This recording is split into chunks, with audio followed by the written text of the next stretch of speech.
I see the born of no return. Sister, hey now, can't you see we're rushing for the end? I see the point of no return. Now see the point of no return. It's just ahead. Well, good evening and welcome to Monday. It's February the 3rd, 2014. Just another day in paradise. You're listening to Wide Awake News. My name is Gary Hendershot, and yeah, for about the next hour or so, I'm going to be barking at the moon. Now, I hope you all will have some patience with me. I'm still a bit under the weather from some sort of a nasty bug that's been going around. I guess I shouldn't complain. I hear that others have had it a heck of a lot worse than I have. As a matter of fact, one of my favorite commentators, a fellow on that Brand X network named Rivero, I understand posting on his website he had to go to the hospital. Some sort of viral pneumonia set in from this thing. So, I'm going to just knock on wood, count my lucky stars, because, so far I ain't had it quite that bad. Well, I tell you, we got a lot of stuff that I'm going to try to get through tonight, so let's get right on into it. For anybody out there who's been living under a rock for the last few months, there's a fellow out there by the name of Edward Snowden who worked for a consulting firm that was under contract to the NSA, and as a civilian contractor for the NSA, he had access to information on you, your mama, your children, Angela Merkel, and everybody else in the world. Whether you believe that it was a matter of conscience or a matter of economic interest or whatever, he apparently walked out of the NSA with a whole bunch of what the United States would classify as damaging information to the national interest, and has made that information available to a number of journalists around the world. Now, the facts of the matter are that he grabbed this information, escaped to Hong Kong, somehow made his way to Russia, and he's now holed up in Russia, where he has been given asylum. Now, we've heard a lot of third-party reports, but I believe that the very first television interview has been given by Edward Snowden to a fella named Hubert Seipel, S-E-I-P-E-L. The interview took place in Moscow. It was done in English language, and I believe that the interview is available for anybody out there who might wish to see it on Disclose TV. That's DISCLOSE.TV.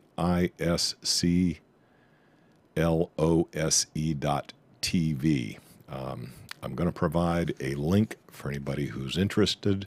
It'll be in the blog entry for today. If you go to smartscarecrow.com, look up the blog entry for February 3rd, 2014. I will provide a link to this interview. No new revelations came out in this interview.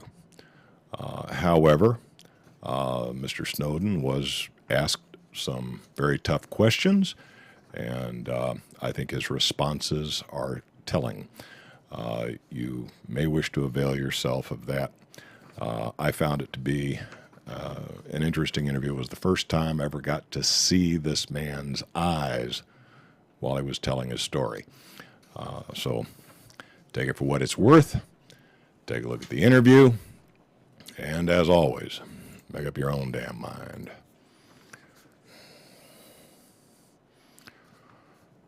Well, this past Sunday here in the United States was a big event for us. You know, this was the annual festival known as the Super Bowl. I'm not a big football fan, so to be honest with you, I didn't even watch the game.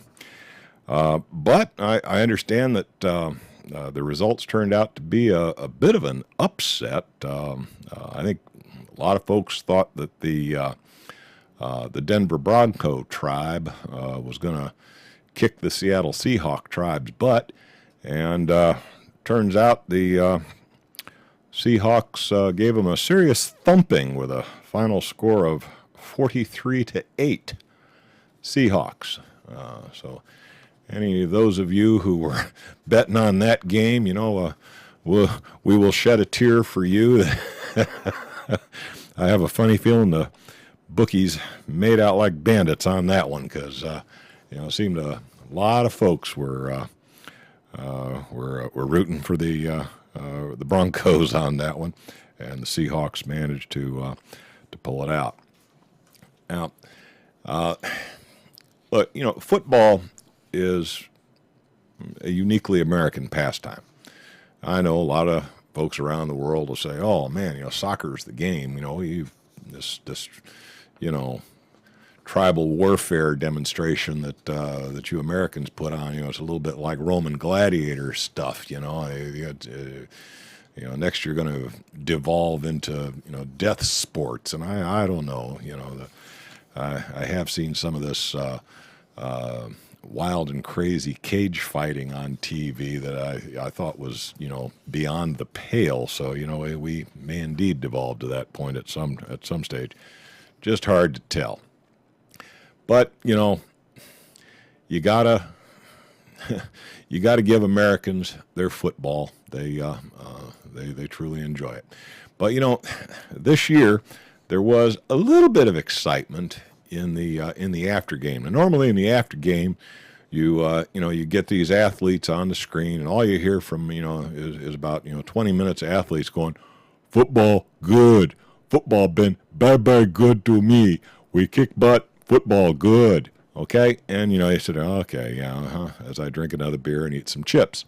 Well, this year in the after game, there was a wee bit of excitement as a 9/11 truther apparently forced his way to the podium, and addressing the assembled journalists said, "Investigate 9/11. 9/11 was perpetrated by people within our own government." Well, you know, he was escorted away and placed under arrest. But one of the things you got to stop and think about this. Okay, this particular Super Bowl was touted as being the most secure ever. I mean, there were checkpoints to get into this place. I mean, there were bomb-sniffing dogs. They were doing the TSA rubber glove bit.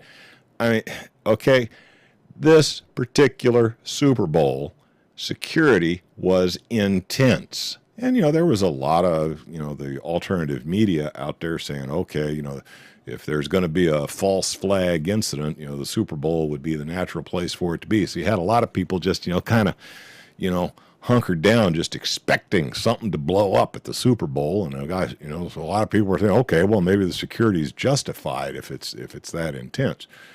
But this fellow who made his way to the podium, grabbed the microphone, and expressed his views, managed to get in on a press pass from a previous event that he had attended as a journalist. Apparently was not challenged as he just, you know, paraded through security and managed to slink up closer and closer to the podium until he just finally grabbed hold of the mic and said his piece. So, you know, with The moral of the story is, look, a determined individual who wants to do something naughty is going to do something naughty. All right? Now, you can give up all your civil liberties. You can allow yourself to be patted down and get a proctoscope shoved up your butt every time you want to get on a train or a plane or a boat or go see a ball game. You can just, surrender all of your civil liberties in the name of some modicum of security. But the moral to the story is a dedicated individual who has an axe to grind will grind that axe regardless.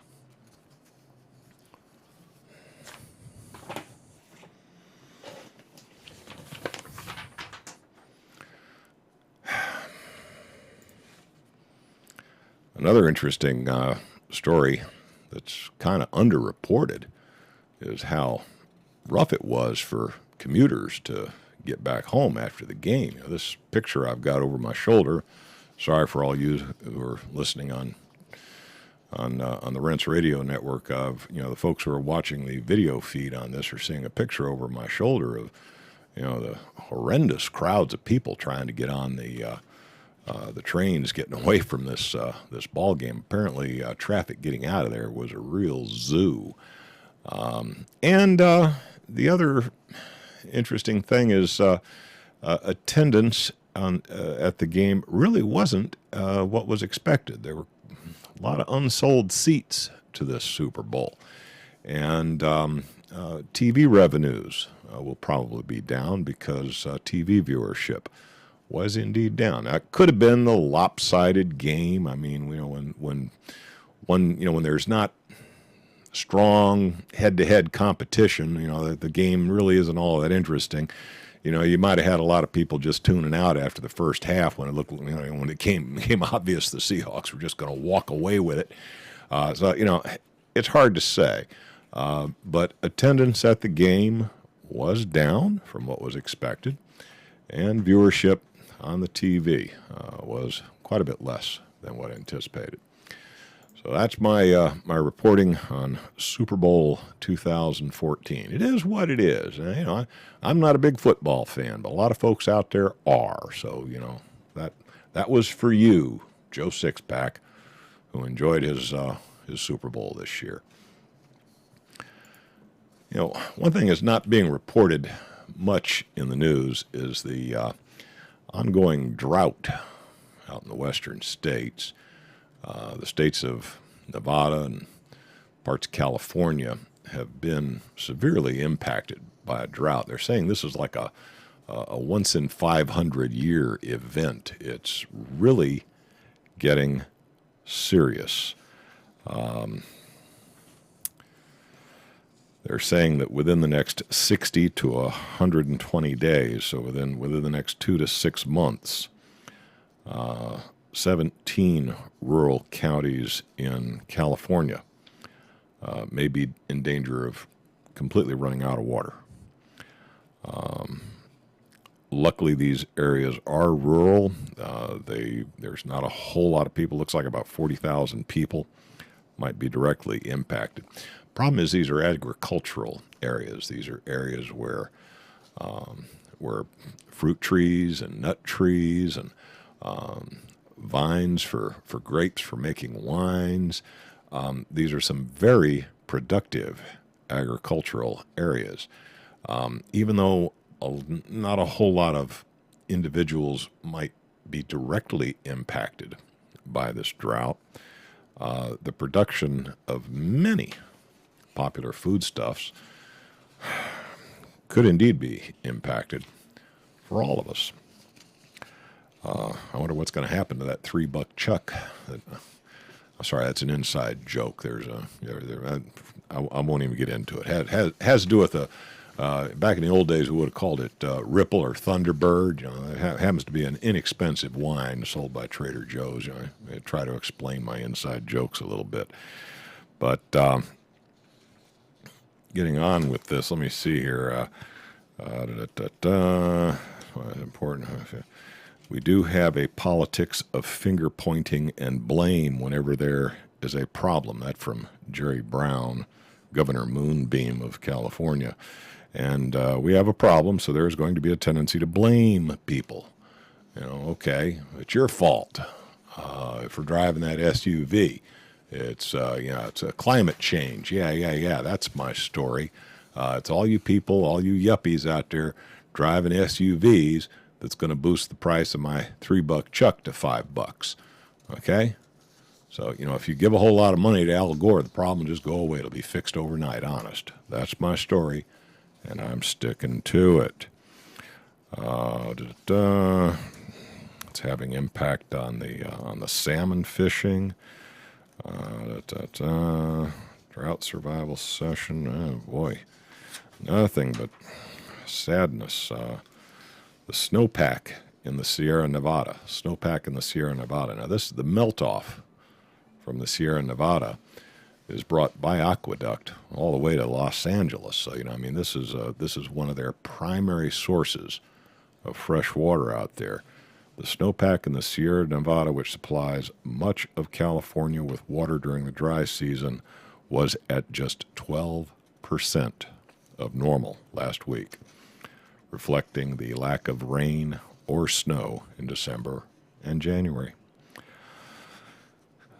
Some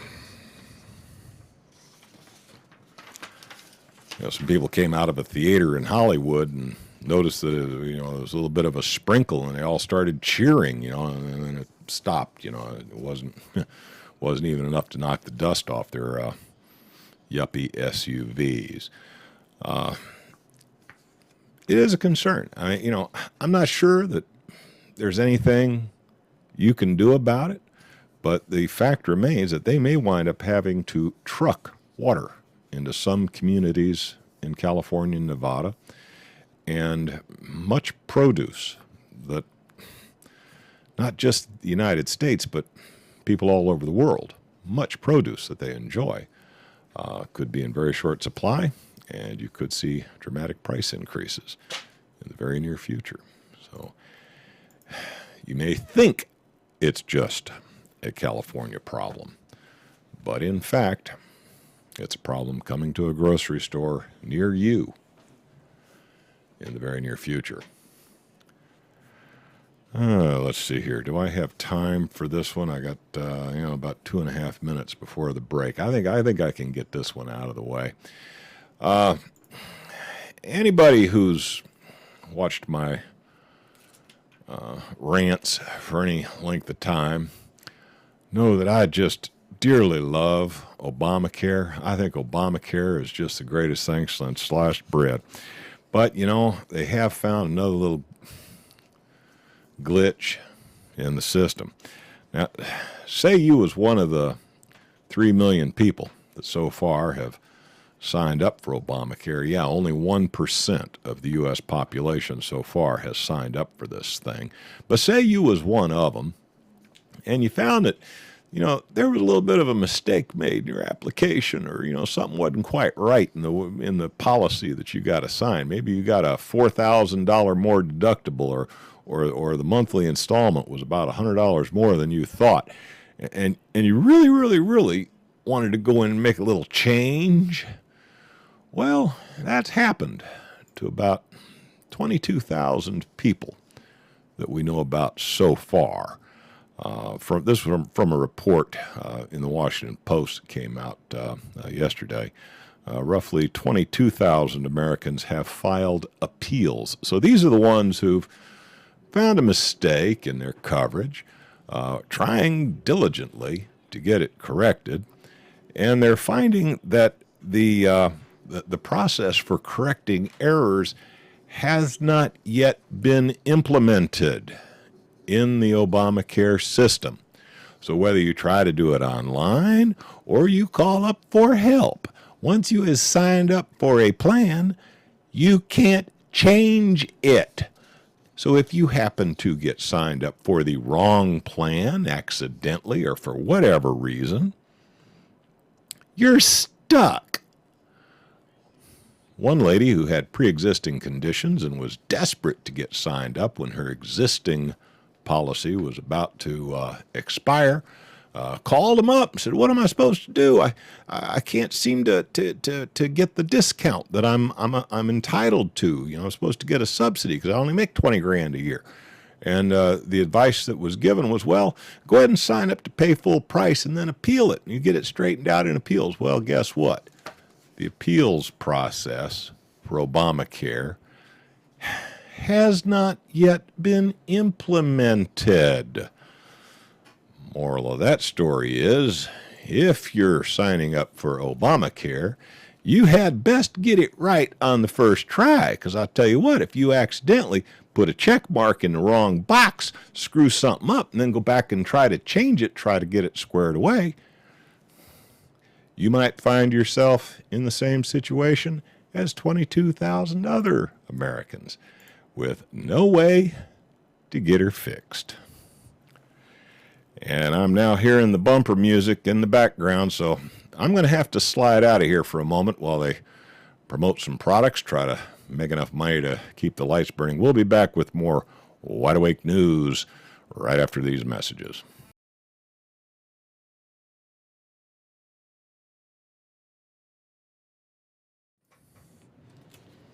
Okay, and we're back from our break. Now, I hope everybody paid attention to those important, blatantly commercial opportunities and availed yourself of one of at least everything that was advertised. All right, you know, this current administration has been embroiled in numerous, shall we say, scandals, to be polite. But that's nothing new. I mean, come on, let's face it. You know, Clinton had his Lewinsky and, keep going back. And, I mean, when was the last time you heard of a U.S. administration that didn't have its, shall we say, critics? So, there is much to be concerned with. I mean, we've had this ongoing issue with Obamacare, which, obviously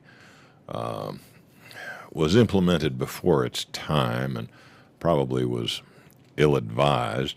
But, there's just so damned much money involved that, they had to push it forward because, frankly, revenues are down. I don't know if you know that, but, apparently, there's an awful lot of people out there who are not working these days. Unemployment is probably higher right now than it was during the so-called Great Depression. FedGov ain't exactly fessing up to it. They're mousing the numbers in such a way that, they're kind of, skirting the truth on that. But fact of the matter is, there just ain't a whole lot of people out there paying taxes right now because they ain't got no jobs.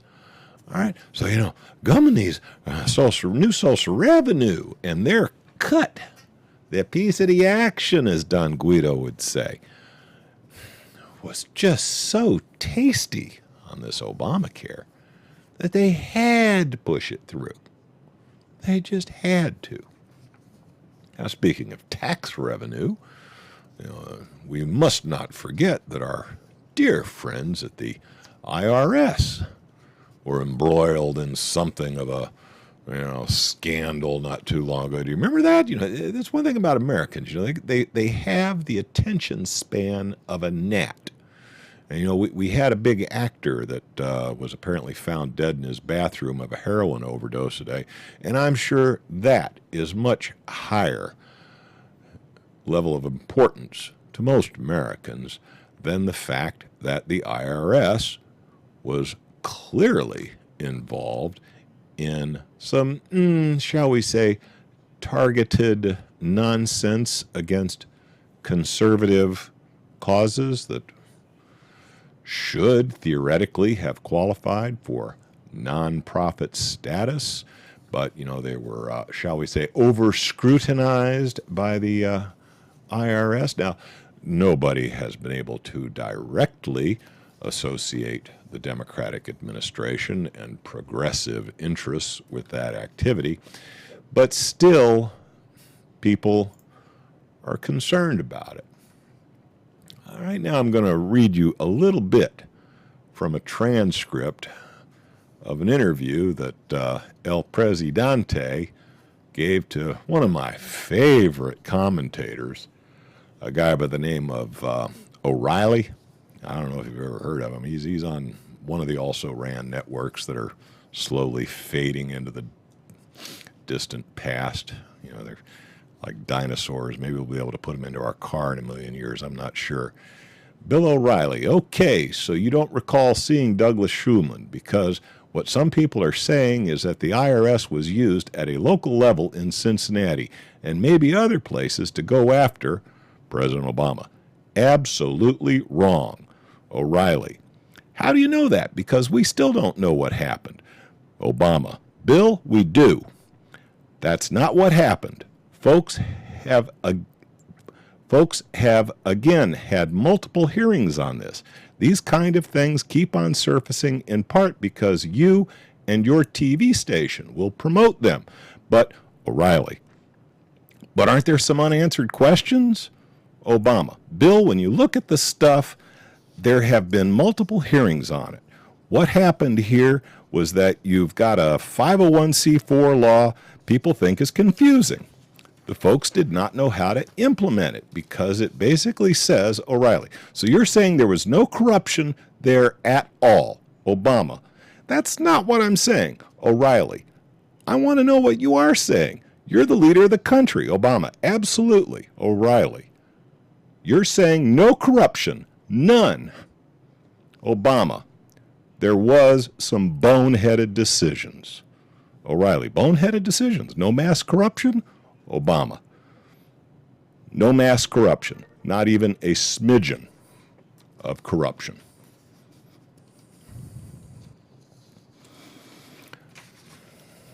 Now, apparently, this interview between Obama and O'Reilly actually got pretty intense. So even though, as a rule, I don't find O'Reilly to be all that intriguing, I think I am going to be checking out YouTube and see if I can find that interview in its entirety. Because so far all I've seen is the clip of him denying any corruption associated with the IRS scandal. Apparently they did get a little bit into the Benghazi thing and a couple of other interesting issues. Issues that the American people have a right to a clear understanding of. Issues that so far have been dusted under the rug. Oh, well, you know, what does it matter now? As Hillary Clinton would say. The two covered several topics, including the Obamacare rollout, the attack on the U.S. compound in Benghazi, the IRS scandal. Obama wouldn't offer a prediction on the game. So apparently they even had a little bit of Super Bowl coverage in it. Okay, so it was indeed your typical dinosaur media interview. But still, you know, I think I will be looking for that interview on YouTube. Might just be interesting to see if any of the fireworks that some are claiming went down really and truly did go down. Let's see here. 39 minutes after the hour, so I've got 2 minutes to wrap this up before we get into the next break. Well, let's see here. We're going to talk a little bit about the future.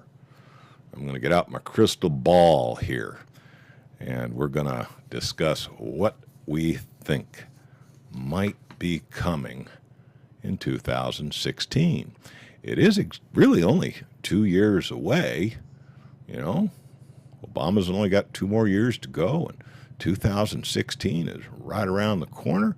So, you know, who will you be supporting in the next presidential elections?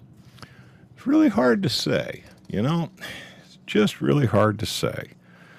But, you know, a lot of people are just a little bit pissed off that, you know, a certain former first lady seems to have, you know, tossed her hat in the ring so early they're saying, wait a minute now, you can't be out there grabbing up all the campaign money now. We got midterm elections to go. We got to get Democrats reelected into the Congress. And you're out there like a vacuum cleaner hoovering up all the campaign funds. What the hell are you doing, woman? But,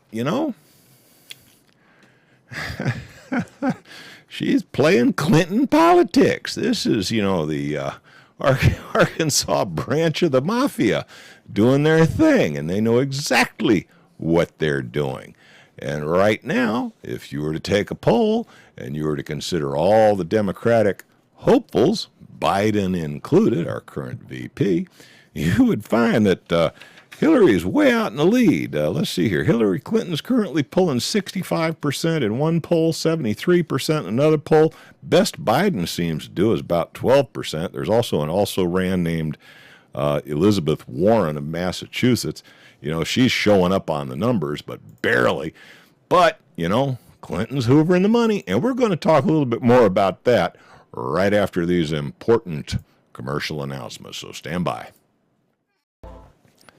All righty, we're talking a little bit about, what might be in store for the upcoming elections in 2016. It's not too early to start thinking about it. I mean, a lot of people are, just praying for the day that, Obama finally leaves. But, I got to take exception to the folks that are out there trying to get Obama impeached.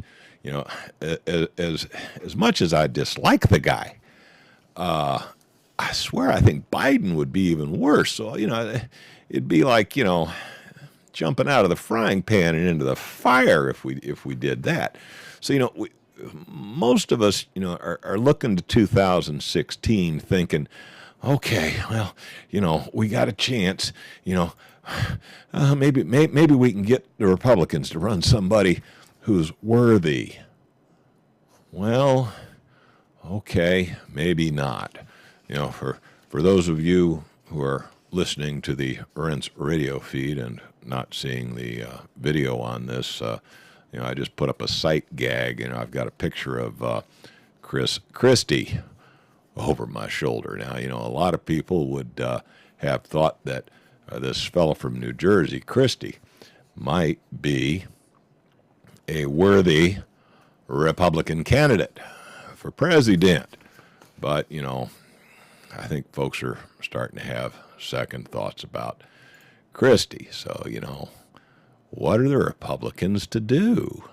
I mean, last time around they ran a designated loser. I mean, about the only thing I can think of worse than Obama in a two-man race would have been that goofball Romney. I mean, when am I going to be offered two prospective candidates that I can vote for rather than being left with holding my nose and choosing the one that stinks the least? That's really twisted. I mean, what could we possibly get from the Republicans that might have a chance of beating the political machinery that can be organized by the Clintonistas? Jeb Bush, former governor from Florida? Well, now, okay. Now, wait a minute. Now, I thought in the United States we had thrown off the idea of political aristocracies. Are we really going to choose a third Bush, considering what we've gotten from that family in the past? Republicans, you had best shake up the hat a little bit and pull another name. Okay? Now look, I am not real thrilled with the idea of having to vote for another Clinton. And if you think I'm going to vote for another Bush, you got another think coming.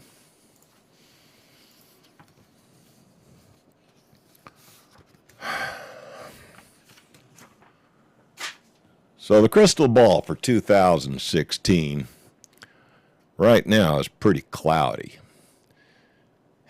If you believe that money talks in American politics, and it's pretty hard to set that one aside, you probably would assume that Hillary will be the Democratic candidate. You know, she's getting out there early. She's hoovering up all the money.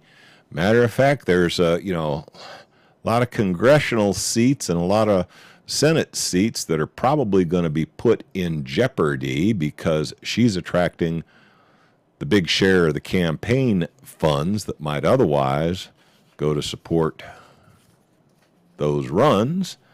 So, she is kind of cheating, and she's being called down on it by the Democratic faithful.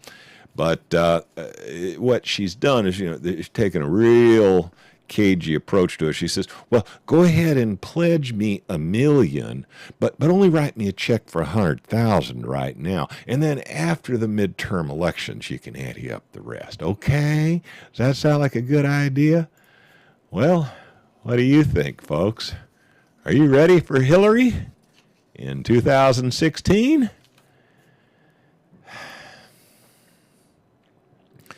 Get ready to hold your nose. I have a funny feeling it's going to be another one of those. Can I say choice between shit and manure on the Rents Radio Network? I don't know. I think I've heard Pete Santilli say some things that were worse than that, but that's kind of like what it's looking like, We'll just have to wait and see. It's really sad. There is an interesting bit coming out of New Hampshire. Do you realize New Hampshire's got a proposition on their ballot? They're thinking seriously about adding none of the above. Okay? Now, I kind of like that idea. It makes all the sense in the world to me. If I could just choose none of the above and have it stick, I'd be down with that. Now, I understand in a recent election where in Nevada, where Nevada has this option on the Nevada ballot, one choice is, I don't like any of them. None of them win. Well, the winner won that race by only 12,000 votes.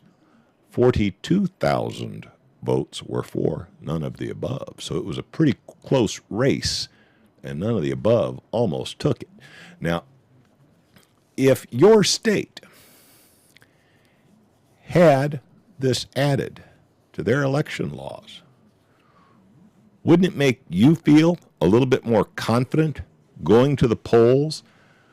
Wouldn't it make you feel like you actually had a real, honest-to-God choice, like maybe your voice would count, instead of just holding your nose and picking the one that stinks the least? If you had the option to say, I don't like any of these guys. These guys are not allowed to, you got to start a new election, and these guys cannot run, period. What do you think? As an American, would that make you just a little bit more confident in the electoral process? Maybe that could be your issue. Maybe you could take that one on. Maybe you could just aggravate the living daylights out of your local government to make sure that that option was added to your ballot. So the next time they have the nerve to put up a Bush and a Clinton again, you might actually be able to say to them, what the hell were you thinking? And have it stick.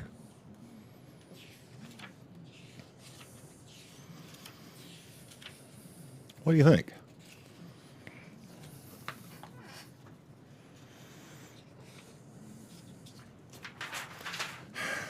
Hey, call me a dreamer.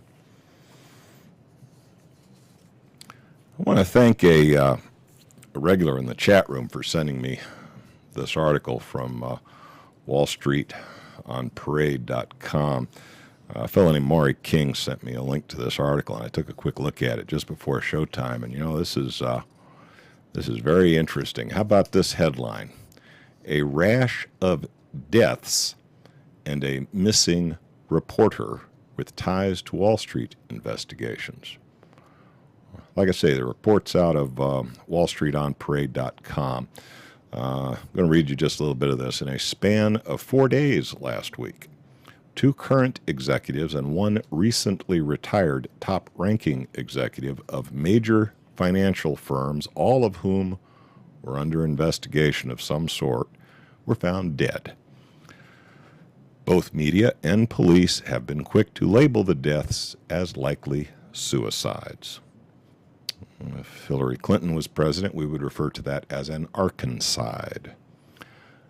Missing from the reports is the salient fact that all 3 of the financial firms the executive worked for are under investigation for potential serious financial fraud. I'm not going to go into a whole lot of details on this, but it is an interesting article. Who is the fellow who this is?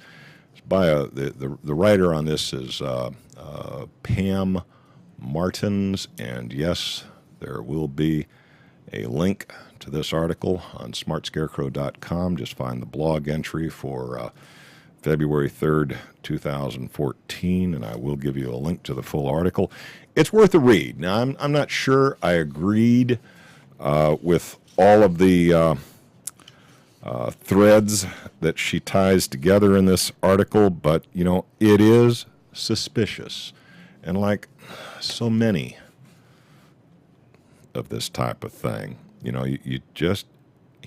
have to consider what's presented to you and make up your own damn mind. All right, we're coming up last minute and a half of the program, and I've got a couple of interesting, automotive stories that are a little, shall we say, tongue-in-cheek. Look, some people, say I shouldn't be so, jocular about the news, that, I ought to take it more seriously. But frankly, a lot of this stuff, you worry about the things that you can really, really change. You try not to obsess over things that you can't do a damn thing about. But yeah, you at least try to be aware of what the realities are of going on. But yeah, every once in a while you just got to step back from this stuff and have a laugh. So these are intended to give you a little bit of a chuckle. This report came out of PennLive.com. A fellow named John Bogg wrote this on February 2nd, 2014. Williamsport, making love in a car with the engine running in an enclosed garage proved fatal for a man and woman in Lycoming County. A guy named Peyton, 40, and a woman named Johnson, 40, of Williamsport were discovered about 9:30 p.m. Friday in a garage belonging to along Blooming Grove Road, north of William. They're going into all this, basically, sad event. The interesting thing is, with a little bit of research, I was able to find 6 other similar incidents where people doing the naughty in an automobile with the engine running in an enclosed garage met an untimely death. Gives new meaning to the phrase, get a room. All right, that's your joke for tonight. I got to blow out of here. I'm hearing the music in the background, so I'm out of time. I'll be back next week to do some more barking at the moon. Y'all have a good evening.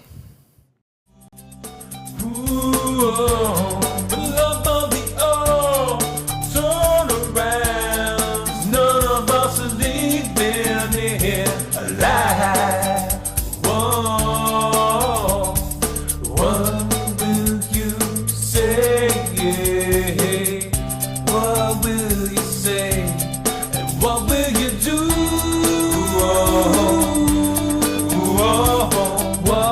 will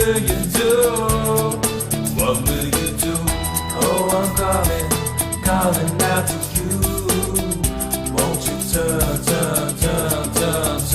around? Oh, I'm calling out to you. Won't you turn around?